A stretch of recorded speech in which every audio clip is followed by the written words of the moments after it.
अगस्त the 8 2024 एक शख्स पाकिस्तान की जर्सी उसने पहनी हुई है, स्टाडे डी फ्रांस में एंटर करता है, उसके हाथ में जेवलिन है निज़ा। अरशद नदीम का पहला थ्रो फाउल। उनके साथ खड़े हुए हैं Neeraj Chopra, the defending Olympic champion from India. Neeraj one of the biggest sporting stars in south Asia. उनके पास ओलंपिक गोल्ड है, वर्ल्ड टाइटल है और एक ऐसा सपोर्ट स्ट्रक्चर है उनके पीछे जिसने बहुत ज़्यादा इन्वेस्ट किया हुआ है नीरज चोपड़ा पे, और वो अब एक इंटरनेशनली रिकग्नाइज एथलीट है। अरशद नदीम की जो जर्नी है बिल्कुल ही मुख्तलिफ है, मगर उस लम्हे कोई फ़र्क नहीं पड़ता। 5 थ्रो हैं अरशद नदीम के पास। दूसरा रन वो स्टार्ट करते हैं, लाइन पे पहुंचते हैं, अपना जेवलिन थ्रो करते हैं। वो जेवलिन ट्रैवल करे past 80 metres, past 85 metres, past 90 metres. जब वो ज़मीन पे गिरा, जो नंबर सामने आया वो था 92.97 मीटर्स, जो ओलंपिक रिकॉर्ड था उससे पहले जो 2008 से खड़ा हुआ था। Arshad had broken it by 2 metres. कुछ मिनट्स के लिए एक पूरा मुल्क, 24 करोड़ लोग एक शख्स को जेवलिन फेंकते हुए देख रहे थे। ज़्यादातर लोगों को ये भी आइडिया नहीं था कि जेवलिन थ्रो होता क्या है। मगर क्या इस थ्रो से पाकिस्तान की स्पोर्ट्स तब्दील हो गई, या सिर्फ एक रात के लिए हमने ये समझा कि हम हर चीज़ अचीव कर सकते हैं? मेरा नाम इमरान है और मेरी सोच में खुश आमदीद। 7 एथलीट्स गए थे पाकिस्तान से पेरिस ओलंपिक्स के लिए। तमाम के तमाम बाहर हो गए थे सिवाय एक शख्स के। पाकिस्तान के जो वाहिद होप था वो अरशद नदीम था। सामने नीरज चोपड़ा, इंडिया के defending champion, reigning world champion. Contest जो है हमने हर कॉन्टेस्ट की तरह बना दिया कि इंडिया पाकिस्तान का मैच है, मगर अरशद नदीम का सामना था पूरी दुनिया के ऐसे मुल्कों के जहाँ पे एक इंतहाई ऑर्गेनाइज स्पोर्ट्स स्ट्रक्चर है, उनके एथलीट से मुकाबला हो रहा था। अरशद नदीम का जो ओलंपिक मेडल है, ये पाकिस्तान का पहला ओलंपिक मेडल है एथलेटिक्स के अंदर, पहला इंडिविजुअल गोल्ड मेडल है और पहला ओलंपिक मेडल जो 1992 के बाद पाकिस्तान ने जीता। सिर्फ एक रात के लिए क्रिकेट जो है वो हमारी टीवी स्क्रीनों से गायब हो गई। लाखों लोगों को समझ आया कि 90 मीटर थ्रो करने का मतलब क्या है। उनको ये समझ आया कि 89.45 और 92.97 का फ़र्क क्या होता है। एक ऐसा मुल्क जो एब्सेंट है ग्लोबल एथलेटिक्स से, उसने one of the most dominant athlete in the Olympic javelin final को प्रोड्यूस किया। अरशद नदीम मियाँ चन्नू में पैदा हुए, खानेवाल डिस्ट्रिक्ट के अंदर। 8 बहन भाई, एक फैमिली, लिमिटेड रिसोर्सेज। बहुत सारे पाकिस्तानी बच्चों की तरह जो फिज़िकली फ़िट है, उनका ख्याल था कि वो क्रिकेट खेलेंगे ताकि उनकी सोशल मोबिलिटी हो जाए। उसके बाद उन्होंने शॉर्ट पुट को ट्राई किया, उसके बाद डिस्कस थ्रो को भी ट्राई किया और फाइनली उन्होंने फ़ैसला किया कि मैं जेवलिन थ्रो के अंदर कंसंट्रेट करूंगा। मगर ये जो जेवलिन का थ्रो है ये सिर्फ मास्टर नहीं किया जा सकता, ताकत के साथ इक्विपमेंट चाहिए, एक मेजर्ड रनवे चाहिए कि आप जेवलिन थ्रो कर रहे हैं तो थ्रो कितना आगे जा रहा है, टेक्निकल कोचिंग चाहिए, स्ट्रेंथ ट्रेनिंग चाहिए, मेडिकल सपोर्ट चाहिए, रेगुलर कंपटीशन चाहिए और इंतहाई एसेंशियल ये कि आज के ज़माने के इंटरनेशनल एथलीट्स को प्रॉपर न्यूट्रिशन चाहिए। अरशद नदीम के पास कुछ भी नहीं था। उनकी फैमिली ये कहती है कि प्रैक्टिस जेवलिन उन्होंने पेड़ों को काट के बनाए और उनकी जो ब्रांचेस थी उनको काटा गया और लोहे की टिप लगा दी गई उसके ऊपर ताकि वो जेवलिन की तरह लगे। जो गाँव के आसपास जो खेत थे वो ट्रेनिंग ग्राउंड बन गए। लोहे के रॉड, ऑयल कैनिस्टर, कंक्रीट से जो वेट लिफ्टिंग इक्विपमेंट है उसको बनाया गया। ये जो स्टोरी है जो मैंने आपको अभी सुनाई, हमेशा प्रेजेंट की जाती है कि बड़ी इंस्पिरेशनल बात है।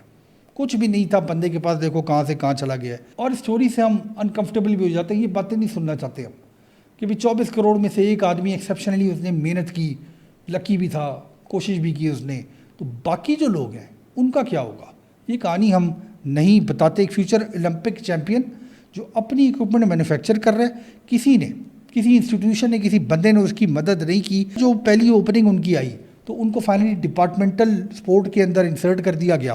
फाबडा और लेस्को के जो ऑर्गेनाइजेशन थी उसके जो कोचेस थे उन्होंने देखा कि भाई ये बच्चे में पोटेंशियल है। 2019 के अंदर उन्होंने 86.29 मीटर का थ्रो किया और टोक्यो ओलंपिक्स के लिए क्वालिफाई किया और टोक्यो ओलंपिक्स में उनका रैंक था 5th। याद है किसी को कि अरशद नदीम ने टोक्यो ओलंपिक्स के अंदर जो थ्रो किया वो कितना लंबा था? किसी ने भी नहीं देखा होगा। 2022 में अरशद ने 90 मीटर्स को पहली दफ़ा क्रॉस किया कॉमनवेल्थ गेम्स के अंदर। कॉमनवेल्थ गेम्स गोल्ड मेडल भी उनको मिला। पहला साउथ एशियन जेवलिन थ्रोअर जिसने ये अचीवमेंट की थी। मगर 2022 में भी हम ये नाम नहीं जानते थे। 2023 में इंजरी के बावजूद सिल्वर मेडल मिला उनको वर्ल्ड चैंपियनशिप में, one behind Neeraj Chopra.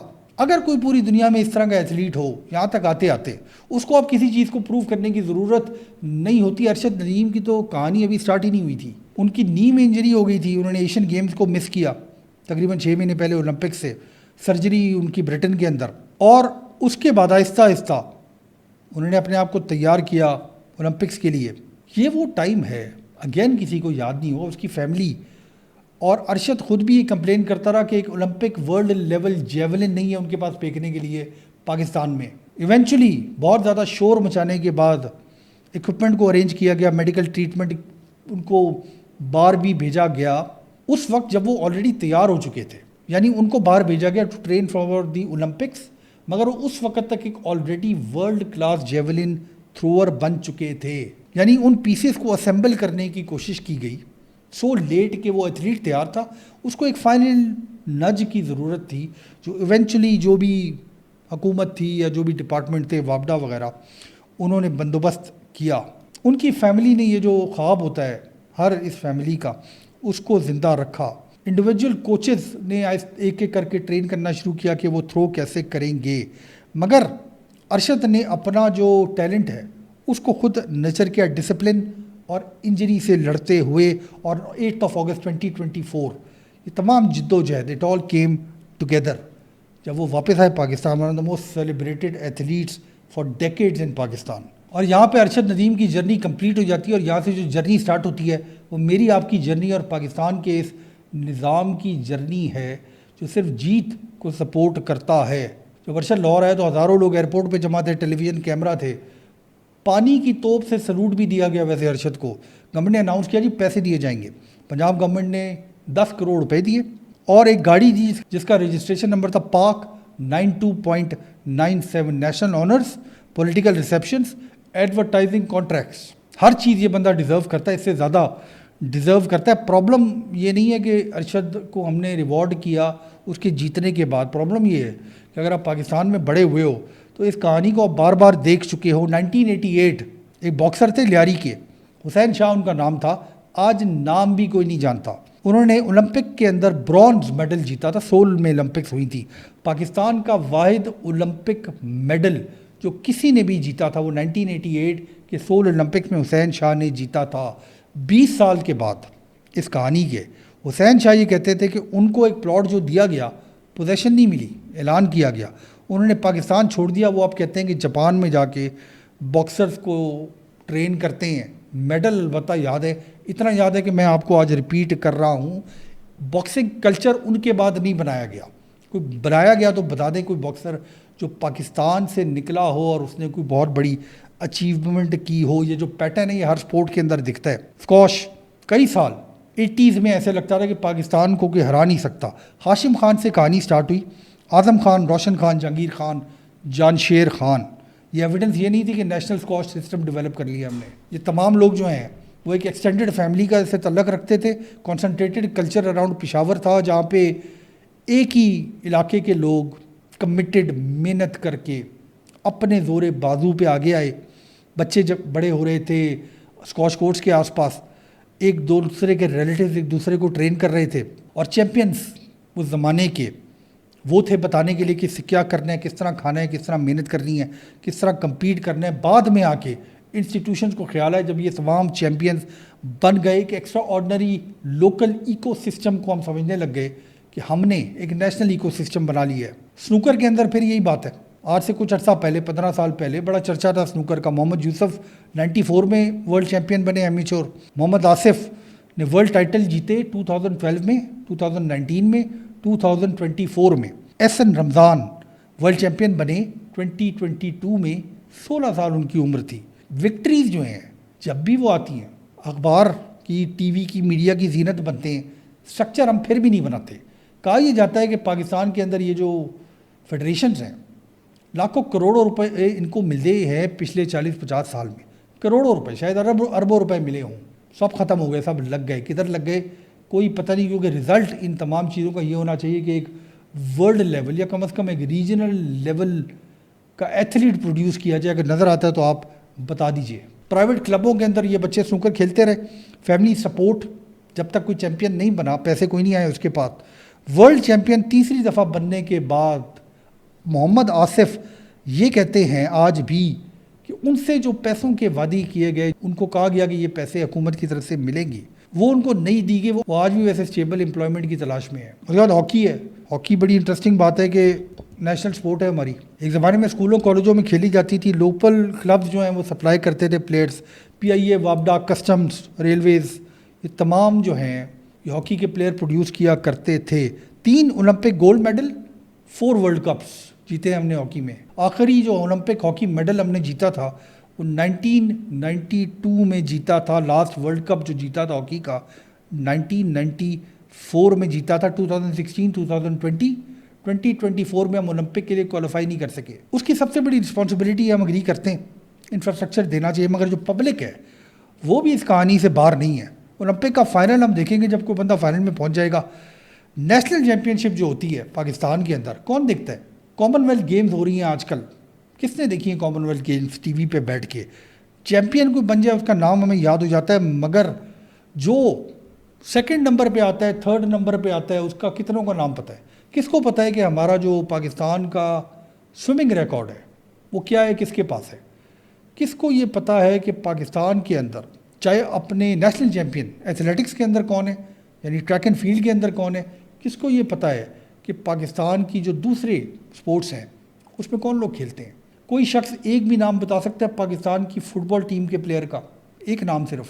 Media को चाहिए जी पेट्रियाटिक इंटरव्यू जीतने के बाद, कि एथलीट मेहनत करके अपनी सैड स्टोरी बताए और कहे कि जी पाकिस्तान के लिए मैंने ये मेडल जीता है। जो स्पॉन्सर्स हैं वो सिर्फ उस शख्स की तस्वीरें चाहते हैं जिसके पास कोई ओलंपिक मेडल हो, कोई वर्ल्ड कप का कप लेके वो खड़ा हुआ हो। ऑडियंस जो है वो हम सिर्फ वो इमोशनल मोमेंट सुनना चाहते हैं कि पाकिस्तान ने जी हरा दिया सबको, सबसे ऊपर जो है वो पाकिस्तान खड़ा हुआ है। कोई भी इंटरेस्टेड नहीं है कि मेहनत कैसे की जाए, कोई भी इंटरेस्टेड नहीं है उन सालों के बारे में जहाँ पे कोई मेडल नहीं था, कोई तराने नहीं बज रहे थे, किसी किस्म की सेलिब्रेशन नहीं थी। पाकिस्तान के अंदर जो मोहब्बत है ना हमें विक्ट्री के साथ, वो वैसे कम नहीं हुई हमारी। बस हम वो जो रास्ता है विक्ट्री को अचीव करने का, उसमें हमारा कोई इंटरेस्ट नहीं है। अरशद फाइनली कॉमनवेल्थ गेम्स के अंदर उनकी कहानी जो नहीं ख़त्म हो गई। असल टेस्ट जो है ना वो अरशद के बाद का टेस्ट है। कौन से ऐसे स्कूल हैं पाकिस्तान में जो अब अपने एथलीट्स को आइडेंटिफाई कर रहे हैं? कितने ऐसे जेवलिन थ्रोअर्स हैं जो अरशद से इंस्पायर हैं, जिनके पास एक्सेस नहीं है जेवलिन का? कितने ऐसे लोग हैं जिनके पास इक्विपमेंट है कि वो ट्रेन कर सके? कितने ऐसे लोग हैं जिनको न्यूट्रिशन की ज़रूरत है, उस सिस्टम की ज़रूरत है जो उनको वर्ल्ड क्लास एथलीट बनाए? हमारा जो डोमेस्टिक कंपटीशन होता है, हमारे यहाँ लाखों करोड़ों रुपए पॉलिटिकल रैलीज पे खर्च कर दिए जाते हैं। पाकिस्तान के अंदर जो स्टेडियम्स हैं क्रिकेट के अलावा, जो ट्रैक एंड फील्ड स्टेडियम्स हैं, उनके हालात जाके देख लें तो फिर अब हम इंतज़ार करेंगे। अरशद ने जो अचीव करना था वो कर लिया, one of the greatest Pakistani athletes ever. अब हम बोर हो गए। अब हमें जब तक कोई नया अरशद नहीं आता, हमने टीवी नहीं देखना क्रिकेट के अलावा। तो फिर अरशद ने पाकिस्तानी स्पोर्ट को तब्दील कर दिया या सिर्फ एक रात के लिए हमें जेवलिन थ्रो से मोहब्बत हो गई। अरशद नदीम का जो थ्रो था 92.97 मीटर्स, अगर आप चलने लगें तो शायद आप 1-1.5 मिनट में ये डिस्टेंस को अबूर कर लें, मगर जो डिस्टेंस है between producing a champion and becoming a sporting nation, वो इससे बहुत ज़्यादा लंबा है, बहुत ज़्यादा सख्त है, बहुत ज़्यादा कमिटमेंट उसको चाहिए। वो कमिटमेंट जो अब हम देने को तैयार नहीं है। बहुत शुक्रिया।